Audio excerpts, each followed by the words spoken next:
साथ में उत्तराखंड के 9 जिलों में भारी बारिश की चेतावनी दी गई है और उत्तराखंड में भीषण बारिश का कहर लगातार जारी है। जानलेवा साबित हो रहा है सड़कों पर आता हुआ मलबा। मौसम विभाग की तरफ से बड़ा अपडेट दिया गया है। 9 जिलों के लिए बारिश का रेड अलर्ट जारी कर दिया गया है।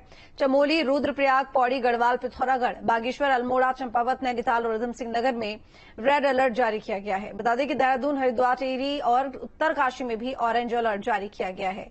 9 जिले हैं जहां पर रेड अलर्ट जारी किया गया है। इसके साथ ही 4 जिले हैं जहां पर ऑरेंज अलर्ट जारी कर दिया गया है और बारिश का कहर लगातार जारी है। साथ ही सड़कों पर आता हुआ मलबा जानलेवा साबित हो रहा है, जिसकी वजह से कई हादसे भी हो रहे हैं। कई लोग इन हादसों की वजह से घायल हो रहे हैं, कुछ की जान जा रही है। तो सड़कें जो हैं वो तालाब बन चुकी हैं, नदियों का जलस्तर बढ़ रहा है। ऐसे में नदियों के किनारे जो बस्तियां हैं वहां पर भी खतरा बाढ़ का मंडरा रहा है। 5 तस्वीरें आप टीवी स्क्रीन पर देख रहे हैं। बागेश्वर की, चमोली की तस्वीर और हल्द्वानी और चंपावत की तस्वीर, साथ ही मुख्यमंत्री धामी की जो कि एक्शन में नजर आ रही हैं, लगातार नजर बनाए हुए हैं हर स्थिति पर। इसके साथ ही बैठकें भी कर रही हैं, अधिकारियों को दिशा निर्देश दे रहे हैं। तो वीडियो कॉन्फ्रेंसिंग के जरिए भी उन इलाकों से जुड़े हुए हैं जहां पर हालात बदतर हैं। तो देखिए 5 तस्वीरें हैं जिनके जरिए आप समझ सकते हैं कि उत्तराखंड की फिलहाल क्या हालात है।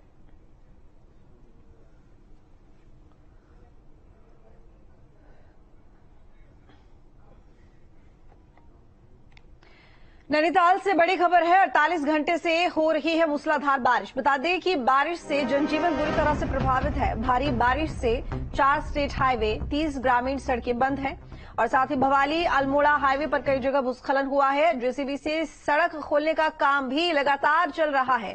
कई कॉलोनी और ग्रामीण इलाके जलमग्न भी हो गए हैं। लोगों को सुरक्षित स्थान पर ले जाया जा रहा है।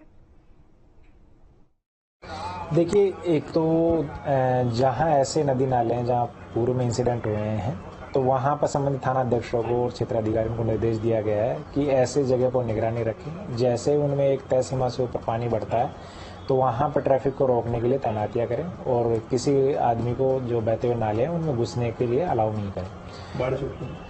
दूसरा, इसके अलावा जो हमारे मैदानी क्षेत्र है जहाँ पे होता है कि बहुत बार फ्लडिंग वाली सिचुएशन रहती है, वहाँ बाढ़ चौकियाँ मतलब स्थापित की जाती है, तो उसके संदर्भ में भी निर्देश दिए गए हैं कि उसकी तैयारी कर लें और अगर किसी क्षेत्र में जल भराव की समस्या होती है तो उसके संदर्भ में उस समय से अपने स्तर की कार्रवाई सुनिश्चित करें। चंपावत से बड़ी खबर है जहां पर बारिश को लेकर एक्शन मोड में है सीएम धामी। बता दें कि जिलाधिकारियों को अलर्ट रहने के निर्देश दिए गए हैं। तत्काल राहत कार्य सुनिश्चित करने के निर्देश भी दिए गए हैं। आपात स्थितियों में दृष्टिगत तैयारियों को पूर्ण रखा जाए, मुख्यमंत्री धामी की तरफ से कहा गया है।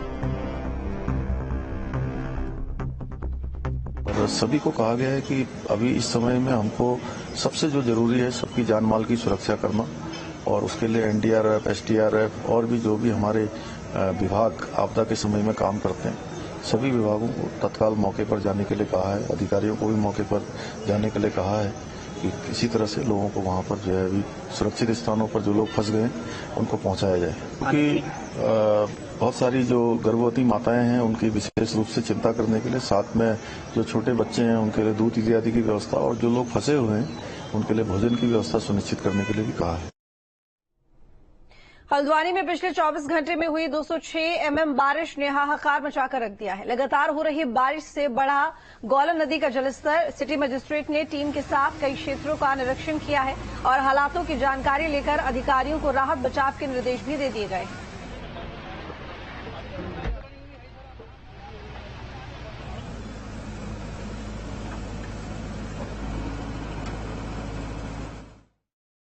देखिए, कल रात से ही, जबकि मैं कहूँगा कि परसों से ही यहाँ से बारिश लगातार जारी है और कल से आज सुबह 8 बजे तक का 24 घंटे में 800 mm से अधिक बारिश रिकॉर्ड की गई है। इसी को दृष्टिगत रखते हुए, क्योंकि कई जगह पे लालकुआं वाले एरिया है, जयपुर सीमा है या इससे मोती नगर से नीचे वाले हिस्से, तो जल भराव की स्थिति कई जगह पे बनी हुई है और ये प्रयास किया जा रहा है कि किसी तरह से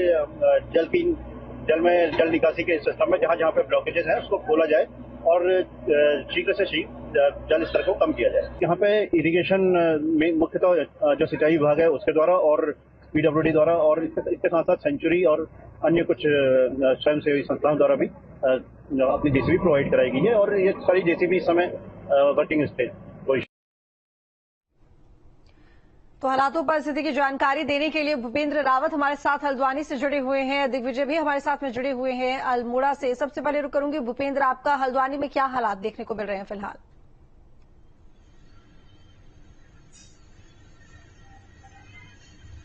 जी बिल्कुल, आपको बताना चाहेंगे जो पहाड़ों से लेकर मैदानी क्षेत्र तक जो बारिश का जो कहर है वो लगातार जारी है। फिलहाल हल्द्वानी जो क्षेत्र है, हल्द्वानी में बारिश अभी फिलहाल रुकी हुई है, लेकिन जो मौसम है वो फिर अगर देखा जाए बरसने का मूड में है। लेकिन आपको पूरी तरीके से बताना चाहूँगा, जो गौला नदी है, गौला नदी के साथ साथ जो रकसिया और कलसिया नाला है वो उफान पर है और वो लगातार अपनी तबाही मचाए हुए है। और हालांकि जो हल्द्वानी शहर है उसमें जो अगर देखा जाए जलभराव हल्द्वानी शहर में तो नहीं है, लेकिन जो जलभराव है वो ग्रामीण क्षेत्र में है और लालका विधानसभा और जो लालको वाला क्षेत्र है वहाँ पूरा जलभराव की स्थिति पैदा हो गई है।